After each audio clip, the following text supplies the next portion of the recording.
Hello YouTube, this is Dakota from Multimedia, and again we are a little late, but we are heading into this week in EDM, another installment. We're going to talk about songs that came out this past week in EDM. As always, there is a Spotify link down below for all the songs and easy access listening. And again, these are just my opinions, do not take them as gospel truth, so let's hop into it.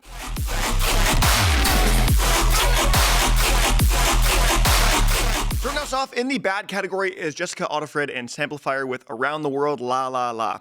I don't hate the approach of this song, that it takes this kind of more festival rhythm anthem style to it, but do something more with it. This might be the first time in a while where I think the song structure and its purpose were actually the best parts, as the drops are kind of just generic rhythm with little to offer from the norm. I'm pulling up and they're ready to slide. All of these bitches, they give me the eye. Then we got Steve Aoki and David Guetta featuring Swae and PNB Rock with My Life. I really don't like the posthumous performance here from PNB Rock, as I feel like it actively detracts from the song, whereas the Steve Aoki and David Guetta kind of deep house production is generally fine. Nothing egregiously bad here, but definitely still a poor track in terms of execution and flavor.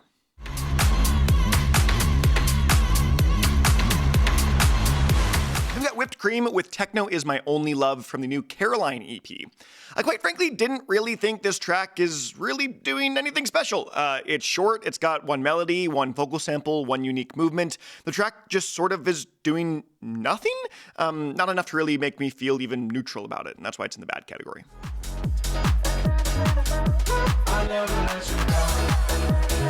Then we got Mija and MCYL with Never Let You Go. I'm not loving this new Mija track that's supposedly part of some larger project in the future, whether it's an EP or an LP, I'm not sure at this point, but the mixing is very flat, the vocals are a bore, and the production just isn't all that interesting given it's a more simplistic garage house tune with an unchanging beat.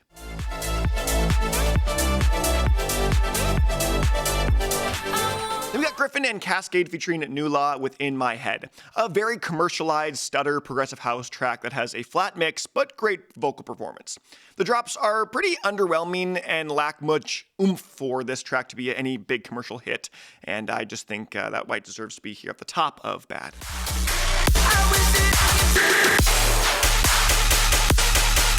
Then we're moved into the meh category. We've got the Zomboy remix of Wish I Could Forget, originally by SLANDER, blackbear, and Bring Me the Horizon.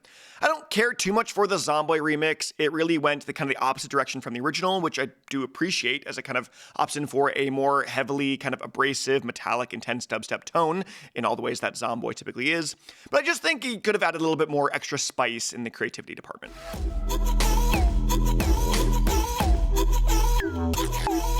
Then we got Loosid with Yes Again.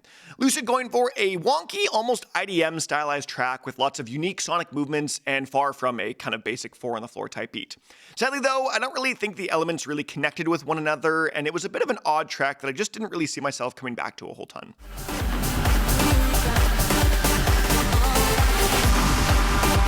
Then we got Armin van Buuren and John Christian with All Night.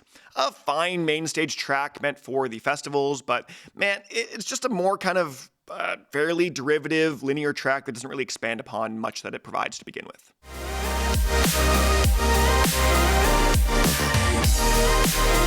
Then we got Luci and JVNA with Right Person, Wrong Time. A very commercial-leaning melodic dubstep track that is so commercial that it's kind of practically pop at this point. All that being said though, I just didn't really care for this one, as the mixing again is pretty flat here, and I just didn't think the track had a ton to really offer vocally.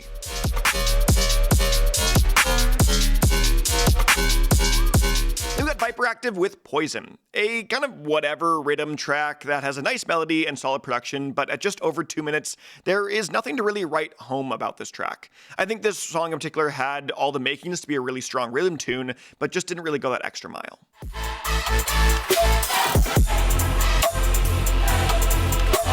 Then we got Vladimir, Cauchemar, and Apashe with BELLATORES from the new Oratores, BELLATORES, and Laboratories EP. This final track of this 3-track EP is the shortest and feels like it does the least. I really do love the atmosphere, the production, and the tone, but these 3-minute tracks kind of just add up to 7 minutes total in length, and some of Apashe's tracks in itself are longer than this track is, and I just think it, again, just like a lot of tracks this week, could have just been expanded upon.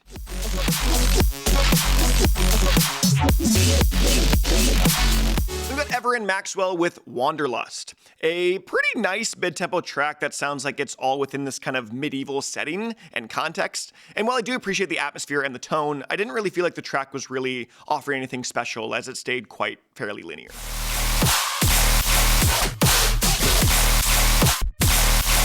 Then we got ILLENIUM with the self-titled tour edit intro.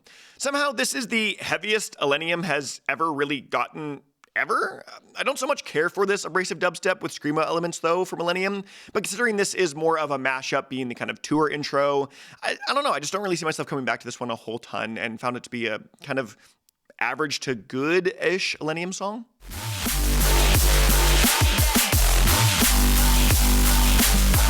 Then we're moving into the good category with Reaper's Body Bag from the new Stimulate kind of A-B double-sided single.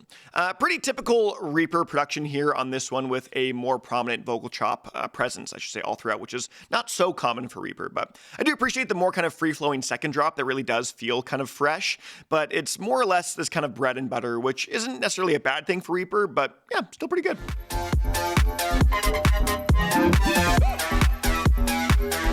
Then we've got Yip Yap with Factor. This brand new collaborative project from Dactyl and Benny Ola with Yip Yap is here, and they are definitely starting this off with a pretty good note, and especially where they left off with their two former EPs. This is a melding of explicitly EDM production and hip-hop lyricism for a truly underground feeling track. I'm really excited to hear where they go with this new Yip Yap project.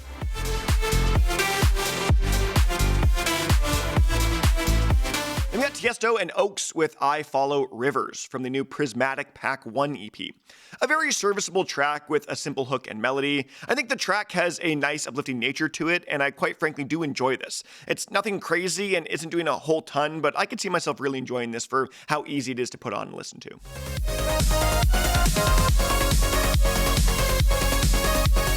Then we've got the JVNA remix of We Rise, originally by San Holo. It is crazy to hear a remix of this track a full decade after its release, as I remember the day this original track came out. But yes, this is absolutely a JVNA remix that gives the track a more ethereal tone and standardized beats on the drops. I'm turning the iconic future-based track into a more straightforward house tune. I think it's a fun anniversary remix, but far from the iconicness of the original.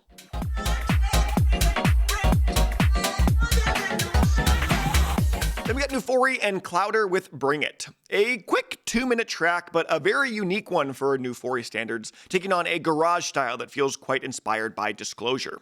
Yes, I think the track is definitely too short, but it does a fair amount in that time that it provides, and it really keeps me captivated with the pretty smooth production overall.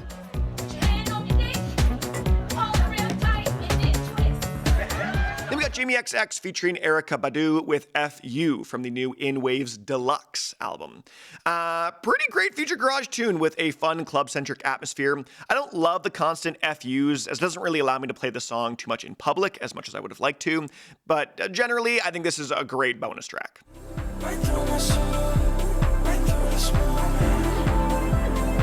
Then we've got Hello World with When Lightning Strikes from the new Heart Piece LP. The debut album from Hello World is out now, and this track in particular is a more reserved, relaxing electronica cut with a more emphasis on Hello World's vocal performance, which sees actually one of his strongest yet. It's part euphoric, part tragic, but holistically a really enjoyable track with a little something for everyone.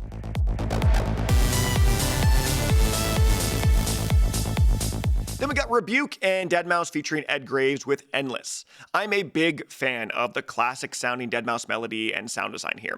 Just the few notes really gives me a rush of nostalgia, only to come in with a modern techno drop immediately following. It's a neat song that blends old and new, and I think it's overall pretty solid, if not just maybe a tad underwhelming.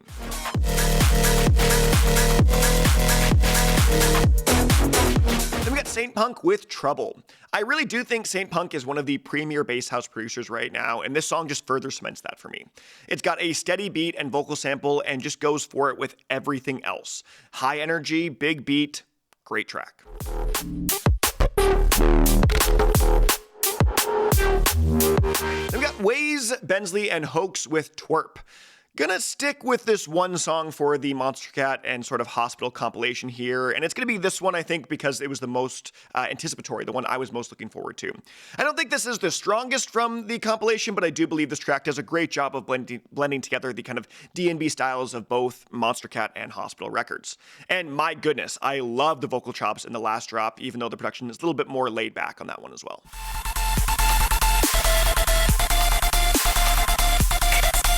Then we got Jules with Dopamine Plus Plus. This track has some real charm to it. The melody is infectious, the lack of real low end to the production gives it this kind of quasi-nostalgic vibes that I deeply resonate with, and this might just honestly be one of my favorite Jules tracks in quite some time, if maybe all time.